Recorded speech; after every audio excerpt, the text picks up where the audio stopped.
तो आज कंटिन्यू करते हैं फोटो इलेक्ट्रिक इफेक्ट। लास्ट में हम लोगों ने क्या देख लिया था कि बेसिकली अगर कोई एक फोटोन आता है जिसकी एनर्जी मेटेलिक सरफेस के वर्क फंक्शन से ज़्यादा हो तो इजेक्ट वो इलेक्ट्रॉन कर सकती है। ऐसा जरूरी नहीं है कि फोटोन इंसिडेंट फोटोन की एनर्जी अगर मेटल सरफेस के वर्क फंक्शन से ज़्यादा हो तो इजेक्शन हो ही जाए। क्यों, क्या होता था, क्योंकि इलेक्ट्रॉन उस फोटोन की एनर्जी को एब्जॉर्ब करता था। फिर ऐसा हो सकता था कि वो इंटरनली कुछ कोलिजन कर ले और कोलिजन में एनर्जी क्या होगी, लॉस, और कोलिजन करते करते जब वो मेटल सरफेस पर इजेक्शन के लिए पहुंचे तो उसके पास जो एनर्जी रह जाए वो मेटल सरफेस के वर्क फंक्शन से कम रह जाएगी, तो फिर मेटल सरफेस उस इलेक्ट्रॉन को इजेक्ट नहीं होने देगा। ये हमने यहाँ पर डिस्कस कर लिया था लास्ट टाइम पे। अब कुछ थ्योरेटिकल पॉइंट्स है वो आप देख लो यहाँ पर और नोट कर लो। पहला पॉइंट क्या है, no time lag exist in absorption of a photon and ejection of electron from the metal surface. ठीक है, इंपॉर्टेंट पॉइंट है। और जब हमने स्टोरी सुनाई तो आपको बताया भी था कि बेसिकली ये एक स्पॉन्टेनियस प्रोसेस है। आपकी मेटल सरफेस ये है, यहाँ पर जैसे ही आप फोटोन गिराओगे बहुत ही फ्रैक्शन ऑफ सेकंड में इलेक्ट्रॉन उस एनर्जी को एब्जॉर्ब करेगा और फटाक से बाहर निकल आएगा।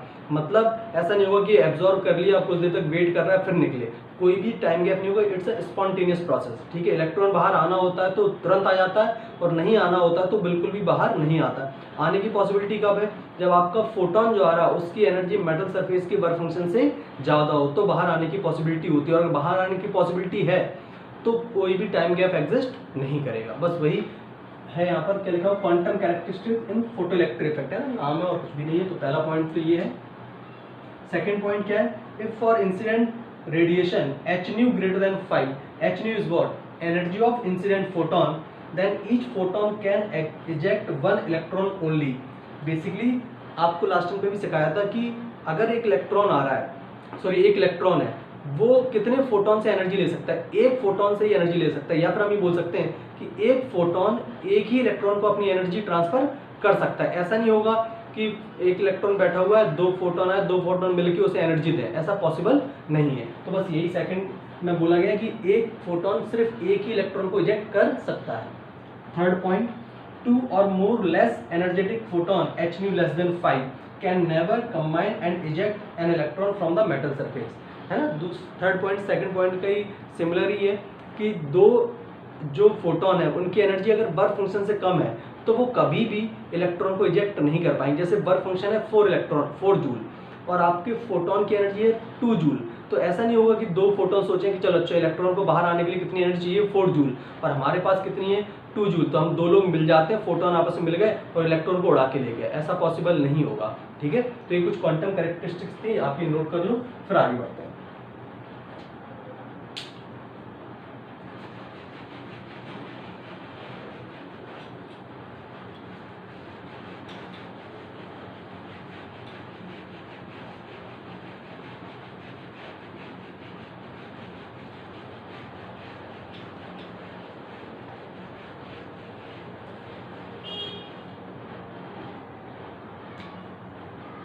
एक और पॉइंट नोट करो इसमें,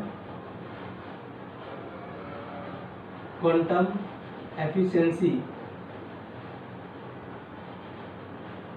quantum efficiency of metal surface. Efficiency note करेंगे ईटा से। अभी बहुत बेसिक सी चीज है, आपको ये बात बता चुका हूं मैं कि अगर 10,000 फोटोन आए, भले ही उन फोटोन की एनर्जी, जो यहाँ फोटोन आ रहे हैं उन फोटोन की एनर्जी h nu है और वो ग्रेटर देन है वर्क फंक्शन से। ठीक है, वर्क फंक्शन को क्या लिख सकते हैं, वर्क फंक्शन को लिखते थे hf0, f0 is what, threshold frequency. Incident photon की एनर्जी वर्क फंक्शन से ज़्यादा है फिर भी इजेक्शन ऑफ इलेक्ट्रॉन 100% नहीं होता, मुश्किल से 1-2% होता है। तो बेसिकली अगर 10,000 फोटोन आए और हर फोटोन की एनर्जी इतनी कैपेबल है कि वो इलेक्ट्रॉन को इजेक्ट कर सकती है, बट सारे इलेक्ट्रॉन इजेक्ट होने वाले नहीं है क्योंकि अंदर कुछ कोलिजन में एनर्जी लॉस हो जाती है, तो इजेक्शन होना पॉसिबल नहीं हो पाता है। उस केस में हम एक मेटल सरफेस की एक एफिशिएंसी को डिनोट करते हैं, that efficiency is known as quantum efficiency of metal surface. ठीक है, तो बहुत सिंपल सा है कि ईटा इज इक्वल टू क्या हो जाएगा, ईटा इज इक्वल टू हो जाएगा बेसिकली आउटपुट बाय इनपुट होता है एफिशिएंसी। तो आउटपुट में क्या मिल रहा है, इलेक्ट्रॉन, तो हम लिखेंगे number of ejecting electron upon number of photon incident into 100%। इस एफिशिएंसी को क्या बोलेंगे? Quantum efficiency of metal surface. ठीक है, तो ये नोट कर लो। कई बार क्या होता है, आपको वैसे तो एफिशिएंसी नाम से बुलाया है, बट कई बार ऐसे बोल देते हैं quantum efficiency of the metal surface is this %, तो आपको बस पता होना चाहिए। ठीक है, चलो।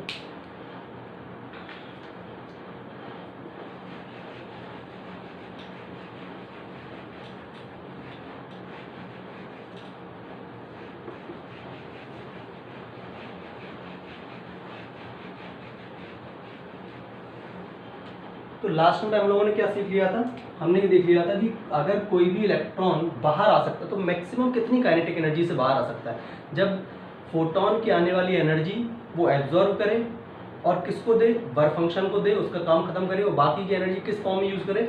अपनी काइनेटिक एनर्जी के फॉर्म में यूज करे। तो ऐसे जो इलेक्ट्रॉन इजेक्ट होगा उसकी काइनेटिक एनर्जी क्या होगी? मैक्सिमम होगी। तो हमने ये देखा था कि बेसिकली जो एच न्यू है, इंसिडेंट फोटोन की एनर्जी, ये दो पार्ट में जाती है। एक तो वर्क फंक्शन के फॉर्म में जाती है, तो पक्का ये तो देना ही देना है, और अगर कोई कोलिजन नहीं किया तो इजेक्टिंग इलेक्ट्रॉन की काइनेटिक एनर्जी क्या होगी? मैक्सिमम होगी। तो kinetic energy maximum of an ejecting electron will be H nu -5। ठीक, ऐसा आपको बुक्स में एक पॉइंट लिखा हुआ मिल जाएगा कि kinetic energy of ejecting electron greater than 0 and less than h nu -5। ठीक, तो एक ग्राफ प्लॉट किया गया। ये क्या लिख दिया कि कोई भी इजेक्टिंग इलेक्ट्रॉन की काइनेटिक एनर्जी क्या हो सकती है? फोटोन ने एनर्जी दी और उस एनर्जी को जब वो निकलना चाह रहा था तो सारी एनर्जी खत्म हुई। जब वो सरफेस पे पहुंचा तो इजेक्शन तो हो गया, बट उसकी काइनेटिक एनर्जी क्या हुई? 0 हो गई। तो ऐसा हो सकता है मैक्सिमम कितनी हो सकती है? एच न्यू -5 से तो कभी ज़्यादा हो ही नहीं सकती, क्योंकि ये तो टोटल आने वाली एनर्जी थी, इतना तो उसे वर्क फंक्शन के फॉर्म में देना। तो मैक्सिमम काइनेटिक एनर्जी कितनी हो सकती है? H nu -5। तो इससे ज़्यादा और इससे कम। बट एक बार प्रैक्टिकली सोचो, मैं आपको बताऊँ, ये सही नहीं है 0 बोल देना। 0 काइनेटिक एनर्जी इलेक्ट्रॉन का क्या मतलब है? ध्यान समझना, ऐसा बुक्स में लिख देते बट ये सही नहीं है कि किसी भी इजेक्टिंग इलेक्ट्रॉन की काइनेटिक एनर्जी 0 से एच न्यू -5 के बीच में लाई करेगी। 0 हो ही नहीं सकती। कैसे? कि अगर फोटोन आया, उसने अपनी एनर्जी इलेक्ट्रॉन को दी, इलेक्ट्रॉन ने एनर्जी ली, और आते आते सरफेस पर वो वर्क फंक्शन के इक्वल एनर्जी बची, तो क्या होगा कि वो मेटल सरफेस पे आगे रुक जाएगा, और आप मेटल सरफेस को ऐसे करो तो इलेक्ट्रॉन नीचे गिर जाएगा। ऐसा तो पॉसिबल है नहीं। 0 काइनेटिक एनर्जी का तो यही मतलब हुआ ना। 0 काइनेटिक एनर्जी का मतलब ये कि वो मेटल सरफेस से तो इजेक्ट हो गया, बट वो स्पीड से नहीं निकला किसी से। कोई बात नहीं, स्पीड से निकला तो मेटल सरफेस पे आ गया। मेटल सरफेस को ऐसे करेंगे तो इलेक्ट्रॉन नीचे गिर जाना चाहिए ना। ऐसा तो है नहीं कि आपने ऐसे किया और हाथ में इलेक्ट्रॉन आ गया, ये देखो इलेक्ट्रॉन है। ऐसा होता नहीं। इसलिए प्रैक्टिकली ये चीज़ नहीं है, बट थ्योरेटिकली हम इसको ऐसा मान सकते हैं। खैर, तो आपको एक ग्राफ मिलेगा यहाँ पर, नंबर ऑफ इलेक्ट्रॉन और काइनेटिक एनर्जी ऑफ इलेक्ट्रॉन। तो ये ग्राफ प्रैक्टिकल ग्राफ है, कुछ ऐसा मिलता है। रियलिटी में मैक्सिमम काइनेटिक, इन रियलिटी बात करें तो मैक्सिमम काइनेटिक एनर्जी का भी कोई इलेक्ट्रॉन नहीं मिलता, और 0 काइनेटिक एनर्जी का भी कोई इलेक्ट्रॉन नहीं मिलता। मतलब ग्राफ यहाँ से ना स्टार्ट होकर कुछ ऊपर से स्टार्ट होना चाहिए था, और इसको टच ना करके कुछ ऐसा होना चाहिए था, है ना। बट ठीक है, आपको बुक्स में ऐसा मिलेगा, तो ऐसा अगर आ जाए तो अपने को इसे करेक्ट मान लेना है। क्लियर है? छोटा सा पॉइंट था, तो आप नोट कर लो इसको, आगे बढ़ते हैं।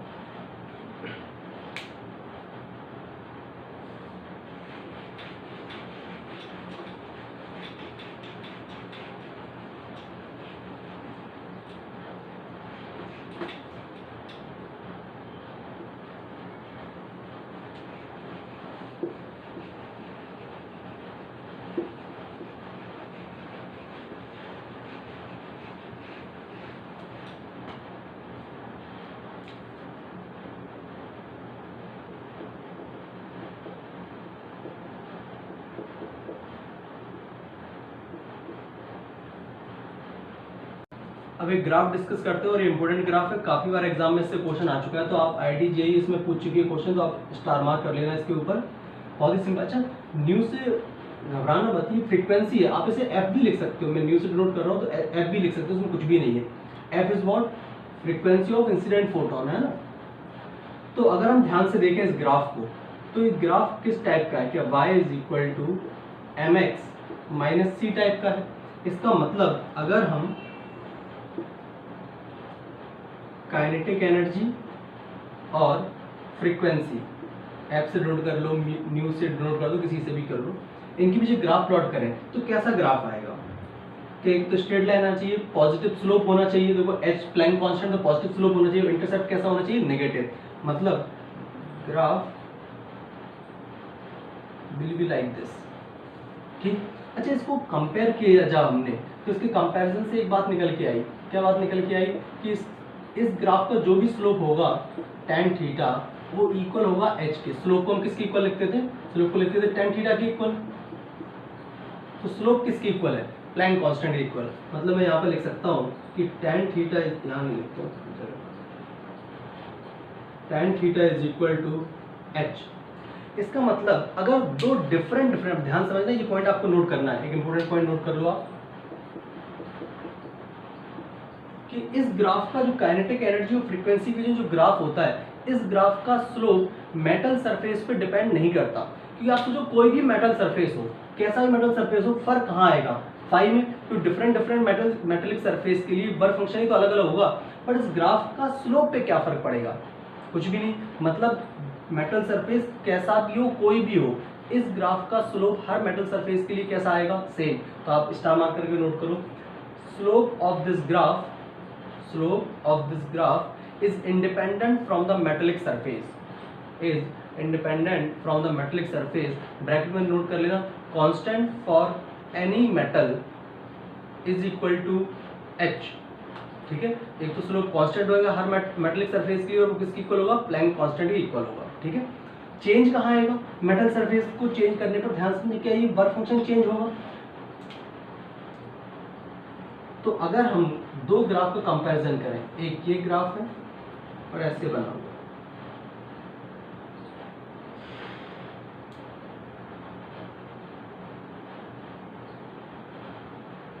इस तरह से, और मैं आपसे बोलूँ ये मेटल सरफेस सेकेंड है जिसका वर्क फंक्शन φ2 है और इसका वर्क फंक्शन φ1 है। तो अगर इन दोनों के स्लोप की बात की जाए, ये एंगल की बात की जाए, तो दोनों के लिए सेम आएगा, प्लैंक कांस्टेंट इक्वल आएगा। बट अगर वर्क फंक्शन की बात की जाए तो वर्क फंक्शन में रिलेशन क्या होगा, चार ऑप्शन लिख लेते हैं, φ2 is equal to φ1, φ2 greater than φ1, φ2 less than φ1, D none of these.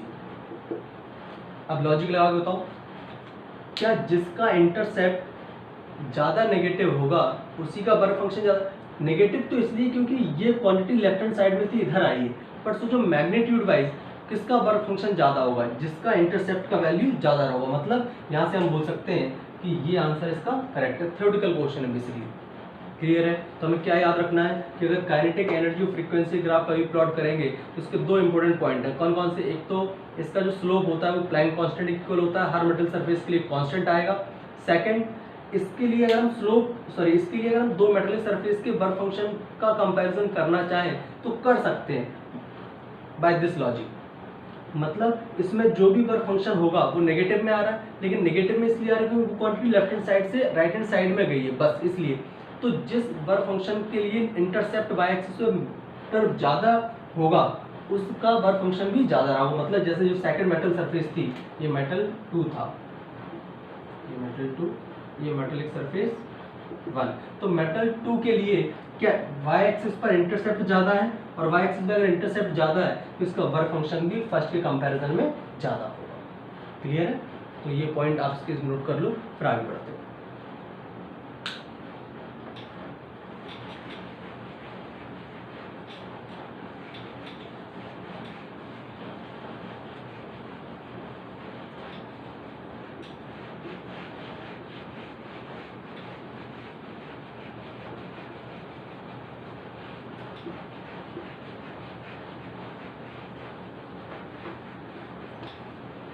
अब एक क्वांटम एफिशिएंसी पे एक क्वेश्चन था, वो हम कर लेते हैं।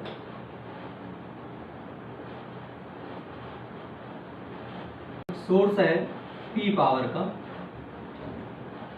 कैसे कर लेते हैं, पॉइंट सोर्स जिसका पावर क्या है p वॉट, ठीक। अब इससे जो रेडिएशन निकल रहा है वो सामने एक मेटल सरफेस रखी हुई है ऐसे, जिसका रेडियस हम मान लेते हैं r है।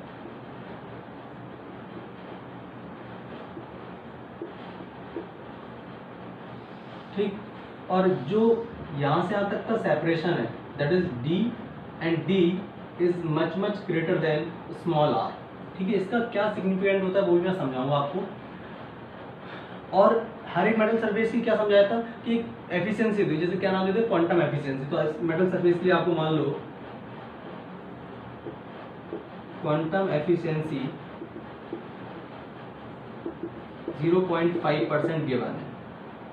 ठीक है, और कोई डेटा तो अपने को चाहिए नहीं, सब परफेक्ट है। पावर पी वॉट हो गया, डी डिस्टेंस हो गया। ठीक, तो आपसे बोला गया calculate number of ejecting electron पर सेकेंड।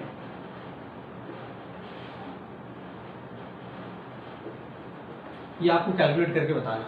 ये बहुत अच्छा क्वेश्चन है, कॉन्सेप्चुअली बहुत बढ़िया है, 2 लाइन में 3 लाइन में आ जाए, बट कॉन्सेप्चुअली बहुत बढ़िया है ना। तो ये वही स्टूडेंट कर पाएगा जिससे एनर्जी इंटेंसिटी के फंडे एकदम क्लियर हो। तो नोट करो, आगे बढ़ते हैं। अब इसको सॉल्व करते हैं, ध्यान समझना। अभी हमने क्या देखा था कि क्वांटम एफिशिएंसी मतलब 0.5 इज इक्वल टू क्या लिख सकते हैं, number of ejecting electron upon number of falling photon into 100।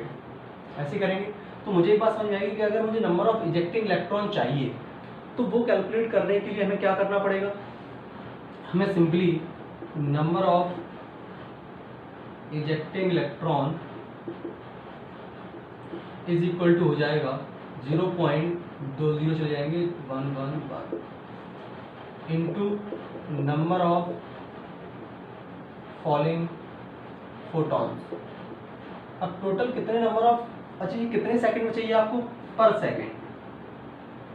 तो आपको क्या कैलकुलेट करना है, बस नंबर ऑफ फॉलिंग फोटोन पर सेकंड, एक सेकंड में कितने फोटोन आ रहे हैं इस सोर्स से। यही सोर्स फोटोन प्रोवाइड कर रहा है। इसमें एक चीज छोटी सी और ऐड कर लेनी चाहिए अपने को कि f is greater than f not, मतलब जो इंसिडेंट फोटोन की फ्रीक्वेंसी होगी वो थ्रेशोल्ड फ्रीक्वेंसी से ज्यादा होगी, तभी तो इलेक्ट्रॉन इजेक्ट हो सकता है। अगर लेस देन होता तो कितने भी दिन रुके रहो एक भी इलेक्ट्रॉन बाहर आने वाला नहीं। तो हमने कहा यार क्या करना है अपने को चाहिए ये नंबर ऑफ फॉलिंग फोटोन पर सेकंड, एक सेकंड में कितने फोटोन गिरेंगे। तो हमने इसको कैलकुलेट करने के लिए सिंपल सी लॉजिक लगाई, ये मैं हटा देता हूं।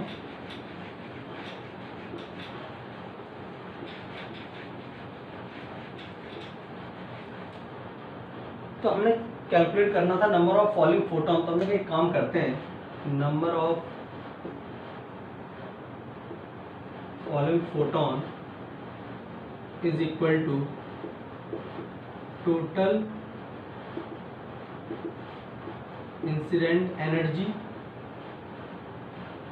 अपॉन एनर्जी ऑफ 1 फोटोन, ऐसा लिख सकते हैं। अच्छा, टोटल इंसिडेंट एनर्जी कितने सेकंड में, एक सेकंड में, पर सेकंड में ही पूछा गया है ना हमसे, इसलिए एक सेकंड में आने वाली टोटल एनर्जी। अब क्या सिखाया था कि एक सोर्स ये है, इससे इस डिस्टेंस पर अगर मुझे इंटेंसिटी लिखनी है तो इंटेंसिटी कैसे लिखते थे हम, P अपॉन, और क्या एज्यूम कर लेते हैं, स्फेरिकल सरफेस एज्यूम कर लेते थे, जितने डिस्टेंस पर आपको इंटेंसिटी चाहिए होती। तो एक जो P पावर का सोर्स था, इसकी वजह से जहां मेटल सरफेस रखी है उस पॉइंट पर पहले इंटेंसिटी कितनी होगी बताओ। इंटेंसिटी होगी P अपॉन 4 पाई d स्क्वायर, इसमें तो कोई इशू नहीं है। ये आ गई इंटेंसिटी, कहाँ पर, मेटल सरफेस पर। अब मेटल सरफेस को कितनी एनर्जी मिली तो क्या करते थे, एरिया से मल्टीप्लाई करते थे। किसके एरिया से, इस बार सरफेस, मेटल सरफेस, बॉडी का सरफेस एरिया होता था, तो हम लिखेंगे इनटू पाई आर स्क्वायर। पहले आप अच्छे समझो ये क्या चीज है, this is the total energy incident at the metallic surface पर सेकेंड। ठीक है, अब आपको क्या करना है, सिंपली डिवाइड कर देना है HF से। HF is what, energy of single photon. तो आपके पास ये क्या निकल गई, आ गई नंबर ऑफ फॉलिंग फोटोन पर सेकंड। अब ये वैल्यू उठाकर यहाँ सब्स्टिट्यूट कर दो तो आपको क्या मिल जाएगा, नंबर ऑफ इजेक्टिंग इलेक्ट्रॉन पर सेकंड। सिंपल, बट ये टर्म आपको तभी समझ में आएगी जब इंटेंसिटी और एनर्जी का आपका गेम अच्छे समझ में आता है। ठीक है, चलो स्क्रीन शॉट कर इसे नोट करो। एक क्वेश्चन दे रहा हूँ असाइनमेंट के लिए, इंपॉर्टेंट क्वेश्चन है और आप इसका आंसर मुझे सेंड करोगे। थियोरेटिकल क्वेश्चन है, क्वेश्चन नोट करो। If we double the frequency, if we double the frequency of incident photon, if we double the frequency of incident photon then comment at kinetic energy। मतलब अगर incident photon की frequency double कर दी तो kinetic energy किस type से change होगी? तो ऑप्शन ये है equal to double, kinetic energy will be equal to double, B more than double, less than double, and D none of these. ठीक है, तो ये 4 ऑप्शन है आपके सामने, आप इन्हें नोट कर लो और फिर मुझे सेंड करना। ठीक है, चलो बाय, टेक केयर।